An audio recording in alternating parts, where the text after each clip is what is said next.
And 3, 2, 1. We're live. Man Cave Archives strikes again. Yo. Got Madara over here doing his thing. Yo, it's good. We here, we live. Yes, sir. And then you got big old TD, a.k.a. Super Sean, 005. We are here looking at these stories for the day.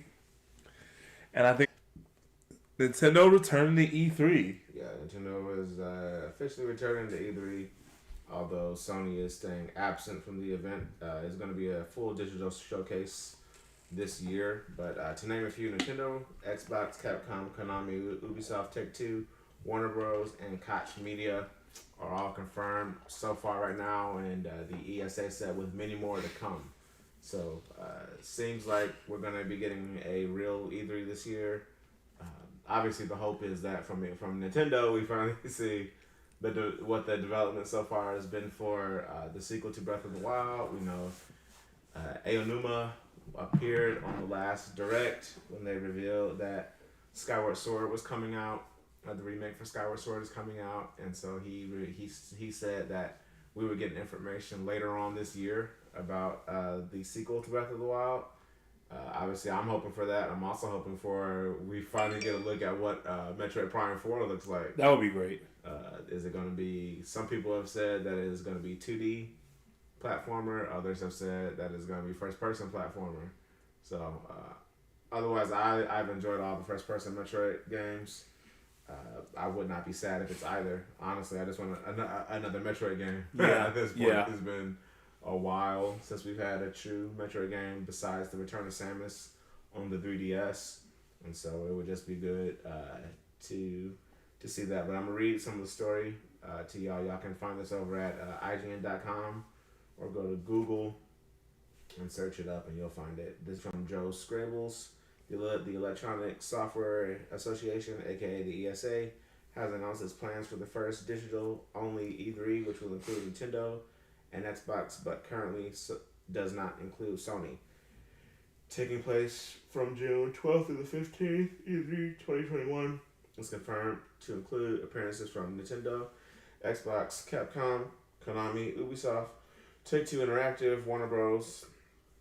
Games, and Koch Media. Sony is conspicuous by its absence on that list, and we've contacted the company for comment. Other major missing companies include EA, which has recently preferred to host its own EA Play events during E3's timing, Square Enix, Sega, Bandai Namco, Tencent, 505, and Activision Blizzard. The ESA makes clear that the list of partners marks early commitments, so other publishers and developers could come aboard at a later date. However, before the show's pandemic-related cancellations, Sony had confirmed that it had no plans to attend E3 2020. And so I think, obviously, from the missing companies, I think Square Enix and Activision are the biggest names there. Mm-hmm. That they're not confirmed yet to be at the show. Usually Square Enix shows off their releases. We know last year during their own event they showed Final Fantasy 16, and obviously Activision every year gives us the reveal of the new COD, the new Call of Duty game. So that is right there a surprise. EA has done EA Play for the last 5 years now instead of actually attending E3. So but yeah, definitely to me the biggest news is Nintendo being there because they canceled last year. I think it's pretty big as well because of the fact that, especially with the rumors being that Breath of the Wild 2 is going to make its presence felt there. Hopefully. Hopefully. But I think one of the reasons why that's such a big story is because it certainly gives me a feeling of when Reggie Fils-Aimé was still with Nintendo. Mm-hmm. And I think that's what I'm looking forward to, is seeing a strong presence.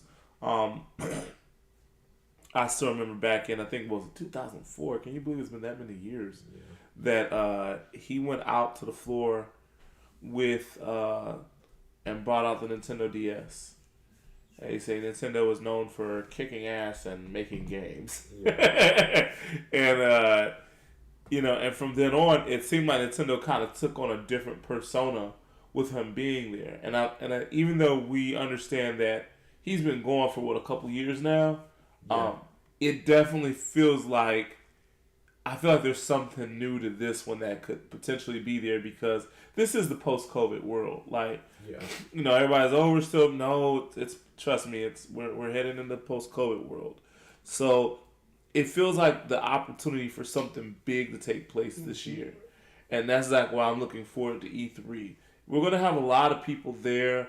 There's a lot of big dogs who've been way too silent for so long, even beyond Nintendo. Yeah. Take Two has been quiet for Exactly. way too long.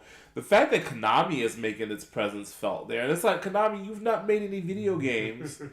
You canceled the whole Castlevania series pretty much. You allow Igarashi to go and do his thing with a Ritual of the Night series, and then you also got rid of Hideo Kojima. So it's like, I don't know if they have any really big wigs over there, but I think that they're going to try to re-engage on their gaming front because there's too much money that was available on the floor. Yeah. And it's probably hurting them. I mean, definitely when you sit up here and you bring out some sorry Metal Gear Survive, nobody's playing that crap. Nobody's playing that crap. Like, look, as paranormal as Metal Gear can get, but the furthest it ever went was with Psycho Mantis. Yeah. I don't want to see no wormhole opening up and taking the people to a zombie apocalypse. Just lame. You could have easily used something else besides Metal Gear. You did not have to use Metal Gear. You already have Silent Hill as a video Yeah. game. You could have just kept it to that stratosphere, but you had to go and make some lame game design decision to bring in zombies inside of a Metal Gear game. It doesn't even fit. Well, I think one of their biggest problems though is that when was the last Silent Hill video game? Exactly. They pretty much, like we mentioned before, they abandoned the video game format for pachinko machines. Mm-hmm. And when you realize that pachinko machines are not making you the type of revenue or the money that you're making with a franchise like the Metal Gear series, it's difficult to suddenly say, okay, well, let's go back because you got rid of all the talent. You scrapped everybody, and I don't think that I think they could have actually went and did just publish the games instead. Yeah. They could have went back to Hideo, said, "Hey, we'll just independently hire you as a contractor." But there's probably a lot of pride and a lot of ego in the middle of all that. They could have easily went right back to Igarashi and said, "Hey, we want you to make a Castlevania game, but we'll go underneath your company." And again, there's a lot of pride, a lot of ego there, so they'd probably rather not. And frankly speaking, I had heard that they were getting ready to be sold anyway. So it's a little interesting seeing. I think it might be a way for them to maybe put out a portfolio and say, "Hey, we're Konami, the home of Gradius, Castlevania, the old track and field games. Don't you remember those back in the day?" Exactly. Yeah, I mean, I think definitely, they're just a strange company now. I think they're a dinosaur of the video game community that's ready to go out to pasture. Yeah. With great franchises that they've had, in the past, Metal Gear, Castlevania. Last we heard they weren't on the market to be sold. They were looking at their options. I definitely would hope someone like either a Nintendo, preferably, would buy them out. But we know Nintendo rarely buys out. And the last company Nintendo bought out or bought major stake in was Monolith Software, the guys who developed the Xenoblade and Xenogear games. Yeah. So that was pretty much the last company and then Nintendo technically bought out. Yeah. But since they have those great franchises, again, Metal Gear and Castlevania, you would hope that they would pick those games up as well. Yeah. And then hopefully that does take place. Like I said, I am looking forward to see what else happens.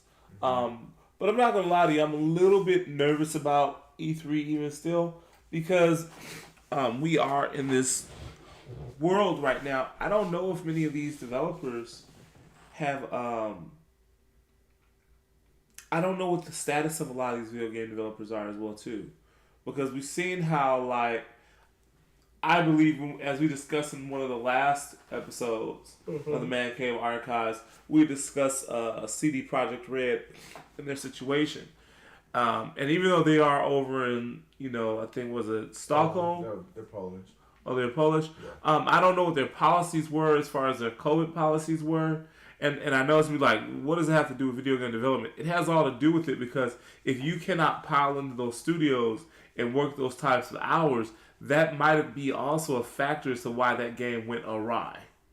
You know what I mean? So now it has me wondering, okay, well, and again, I'm not saying CD Projekt Red is every video game company out there, but this is one of the very first post-COVID things that they're doing. I'm a little bit stunned that I don't hear like Square Enix is going to be there, or there'd be more of a strong EA, Activision, Take-Two presence. I know Take-Two is going to be there, but I would think there would be more developers on board to be there, and that's what I find very interesting. I mean, everybody is just doing their own event. Now that we have things like Zoom, Discord, you have more avenues to publish your own thing and rake in your own money. So I think that Nintendo for years went from attending E3 Live to now just doing their Treehouse event. Yeah. To where it's still there at the event, but they're their own entity now. And even sometimes I know one year they just did a whole Nintendo Direct for like E3. Yeah. Weren't there at all. And so with everybody having access to the internet, everybody having access to their own programs and programming.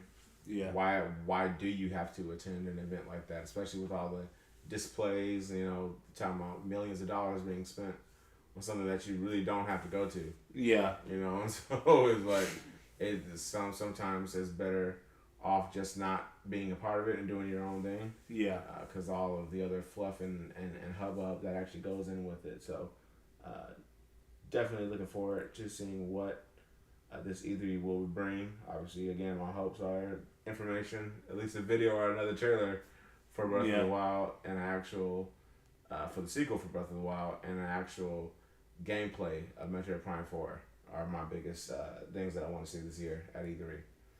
You know what I would love to see though?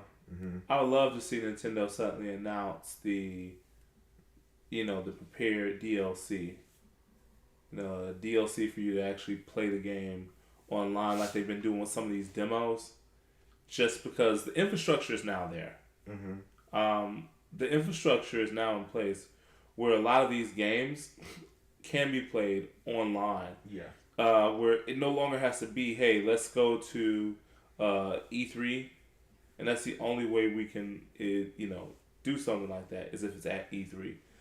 We can now do a thing where, hey, you can download this game this day as a demo, and we'll have this game available. The packaging isn't even necessary anymore for a lot of these games now. So that's what I'm kind of hoping that they'll do with E3 is just be like constantly announcing like, hey, by the way, we're going to use this platform to announce, guess what? Boom. We got this DLC for you. Download this game. It's available. Boom. Here's this game. Let's get it. Boom. You want to try this game out? Give it a shot. That's what I'm kind of hoping. Because just like you said, there was a point in time back in the day where Nintendo had like Space World. Yeah. They had Space World back in the day right after, E3. Mm-hmm. E3 would happen in middle of summer. Space World would happen in August. And, now it's just a different world. Yeah, exactly. Now it's just a different world. So that's what I'm hoping for at the end of all. Yeah. So, a little bit of news. The Batman, The Long Halloween, Part 1. Yes. Trailer came out. Looked really good. Hopefully it holds up in actual transition to the storyline. Obviously, it seems very, very Joker-centric, very Harvey Dent-centric. Yeah. Seems like it's going to be a good, cool story. I actually want to see that one.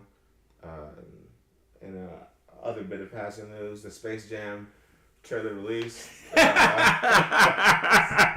some of the worst, and I'm not trying to be a hater or anything, but LeBron's acting in that trailer was garbage. Like, Tyson, that was Oscar worthy. Don't you? Like, come on. This is gonna be a hokey movie. I don't even want to watch that junk. It's gonna be a kids movie, man. Yeah, exactly. That trailer released. Let me find some more stories real quick. You have obviously One Piece broke the internet last week. Oh my goodness! With chapter 1009. Yes. Seeing the feat that Zoro was able to do by blocking both Big Mom's and Kaido's attack. That pretty much broke Twitter for a few hours. Arguably the most powerful characters in One Piece were blocked by one character. It was insane. Very insane. There's a rumor or story going out that GTA 5 could be free and on your phone. Obviously, with how technology is going with our smartphones, they're basically it's insane computers now, so they can run these. It's insane. Obviously at lower quality, but they can run these video games. In a surprising move, a very surprising move, Sony has put MLB The Show on the Xbox platform, the Xbox Game Pass. So we saw this first with Xbox putting games like Cuphead, Hollow Knight, and what's his name, Ori and the Blind Forest on the Switch platform, and so now Sony has put MLB The Show on the Xbox Game Pass platform and on Xbox Live, period. So that was a very surprising move. Seems like we are inching closer and closer to the one true platform where we don't have to buy a Nintendo, we don't have to buy a Sony, we don't even have to buy an Xbox. We can just buy one platform that has all the games on it. Nintendo is always going to fight to maintain their independence. Of course. So. They can smell the BS in the air, like honestly. they can smell it. I'm not trying to be funny towards Sony, but Sony has a reputation where they're excellent at making things work. They hire the right talent. The Cory Barlogs are once in a lifetime visionaries, if you will, right? The Jason Rubins, I think it was Jason Rubin over Naughty Dog. Yeah, and he used to be over there. He used to be over there. And then I think they went, in place of him, they hired Amy Hennig or something like that. And she was known for her work with the series of Legacy of Kain, Soul Reaver, over at Crystal Dynamics back in the day. You have a lot of talent that is maneuvered around Sony. But let's be real here. They, in my mind, are not the innovators of business in the video game industry. It's like they just do it better. So it's like, prime example, Nintendo, when they talk about their controller, I think it's called the haptic controller or whatever. Haptic feedback. Yeah, haptic feedback. That was done on the Nintendo GameCube. Mm-hmm. I know I'm old. I'm older now. I get it. But that was done on the GameCube. The analog stick didn't come from Sony. The analog stick came from Nintendo. Yeah. 3D gaming did not come from Sony. 3D gaming came from Nintendo. And again, I'm not cutting on Sony. I'm not disrespecting them. I'm just stating the obvious. So yeah, exactly. I mean, Nintendo's been the innovator for years upon years in the home console stratosphere. We know that from obviously the NES, then to the N64. And they innovated again with the Wii, and then now the Switch.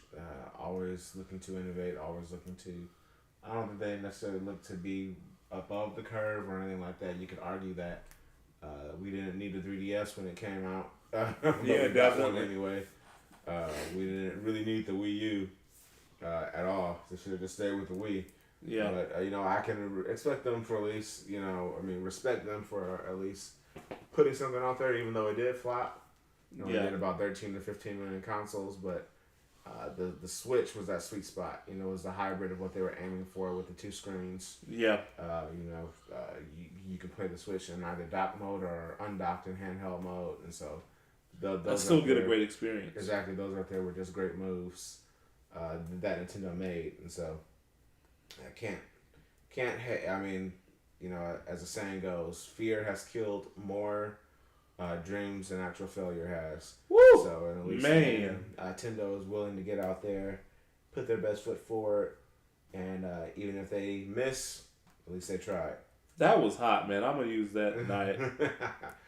Star Wars Republic Commando, the game from back in the day, is releasing on the PlayStation 4, PS5, and Nintendo Switch. Yeah. I love that game. They never gave me a sequel. Forget you, LucasArts. It was from Pandemic Studios, wasn't it? I believe it was the same guy. Pandemics, they closed down. So what are they gonna do? Yeah, but somebody else can get the rights. I don't want to hear it. You know? And then, let's see. They have Tom Nook and Isabel Build-A-Bears are up for pre-order, but the queue is a nightmare according to IGN's story. So you can find that on IGN. I might end up getting that from my daughter later on this year. They said you can play Grand Theft Auto 5 for just $1 and save on Game Pass. So you can either just use it on Game Pass or download it for $1. The Star Wars Bad Batch trailer is out. Go look at that. IGN is doing their first for this month is Resident Evil Village, or Resident Evil 8 Village. Still don't believe in first person Resident Evil. Still won't play first person Resident Evil. But I can respect them for staying true to their dream and their goal for doing a first person survival horror. Yes, not my cup of tea. I prefer either the original tank controls or the over the shoulder controls that RE4 introduced to the series. Yeah. I think RE2 remake did a great job of bringing that horror back, of making you tense, scaring the absolute garbage out of you when you're caught off guard in certain moments in there. So the one of the stories, we already looked at that last time about the whole chip debacle, the quote unquote first world crisis. First world crisis. For First World Crisis, episode 1. In other news, Borderlands is getting a cinematic movie, so be on the lookout for that if that's your cup of tea. And then we know Rick and Morty season 5 has been announced. They have not announced, they have an official trailer. The season premieres June 20th. JoJo Part 6 just got announced. Yes. Stone Ocean. Yes. Wait, before we go, let's not lighten it up. Listen. I'm not going to promise you that JoJo is not weird, that it is not bizarre. It is. But I'm going to tell you something. There was something about the Golden Wind art. It was just the theme music. Everything was perfect. Everything was perfect. The fact that at the end of each episode, you would hear Jodeci's "Freaking You."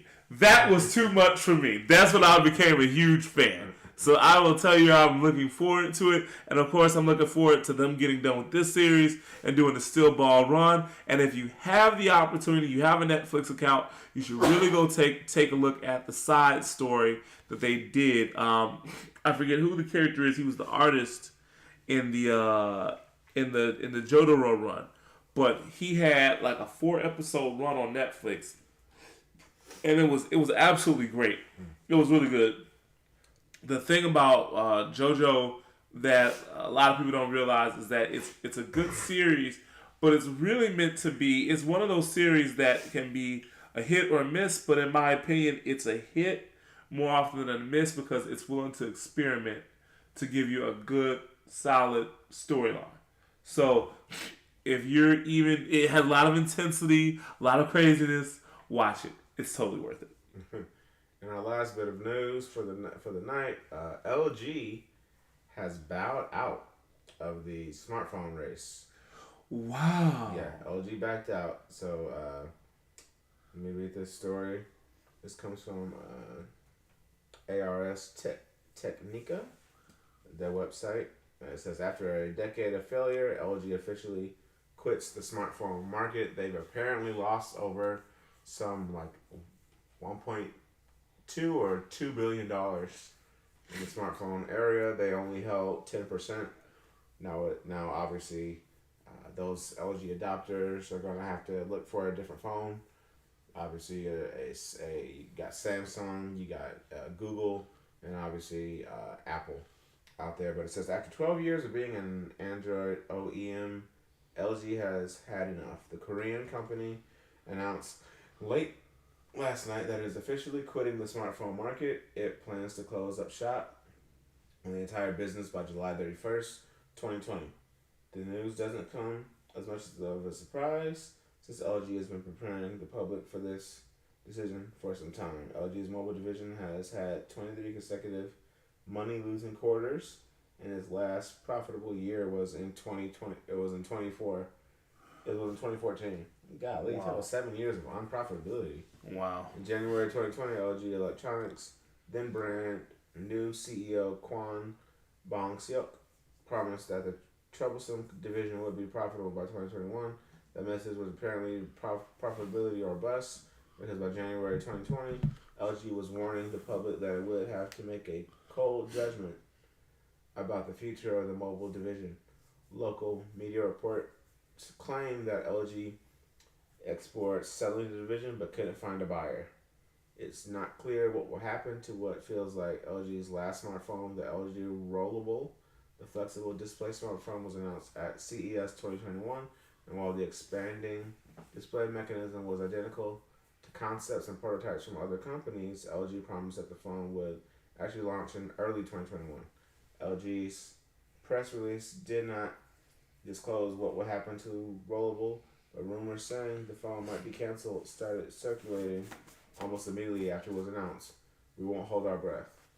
So that would be an immediate collector's item for one. Yeah. Two, it is unfortunate to hear that LG is closing their doors. But I think I'm gonna tell you exactly what I think it is with a lot of these cell phone companies, and it's something that I think even happened to Sony Ericsson. I don't even know if they're even making phones in the cell phone industry anymore. What ended up happening was that they ended up competing against, inadvertently competing against Samsung. Samsung has officially become the number 2 cell phone. And another someone's like, well, what do you mean that? Well, Android, Google, did something smart. They just created an iOS, or an operating system, basically. Not an iOS, that's Apple, but an OS, an operating system. It's a platform. Yep. And what Apple did was they said they want to create an iOS an operating system along with a product. That is the major difference between these two. So if you're talking about I have an Android, well, who produces your Android? Motorola, Samsung, LG, Sony. Who exactly? And unfortunately, that was probably a bad move for LG to even begin to do this dance with the devil, if you will, because at some point, Android is only going to prefer who they prefer regardless. And even if you're releasing 14 phones a month that carry the Android, it's still the same phone regardless of who you get with. Exactly.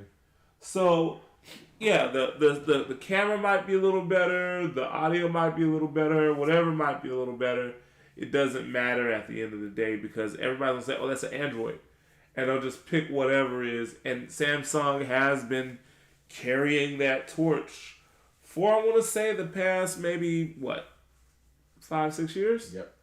So it's difficult. It's difficult I believe market share, simply because they have the most phones in the market, is Google is number 1. Second is Apple. Third is Samsung.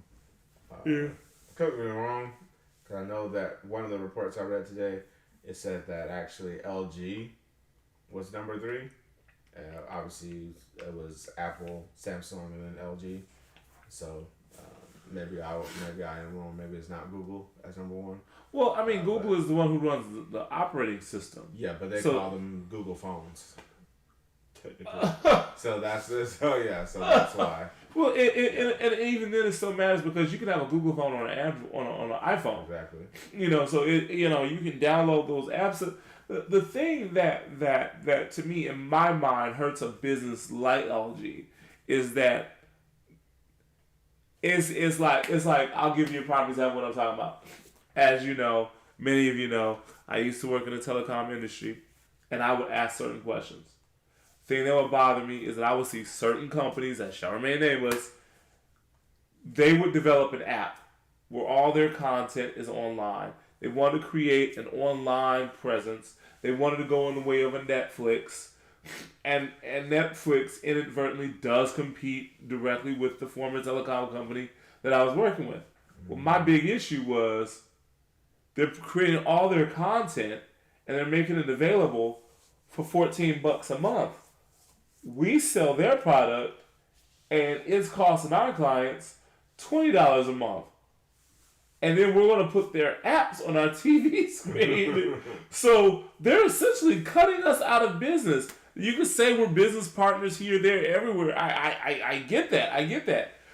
But you can now boot up your cable box and have Netflix on it, have Amazon on it, have all these other different services on it. Yep. So you're a TV provider. What makes you different than what your competition is doing? Yeah, exactly. Forgive me, but you're essentially telling me to get the exact same content for $5 more. And that $5 may not seem like another movie, but it's $5 times however many more channels there are. Yep. So that's $20, $25.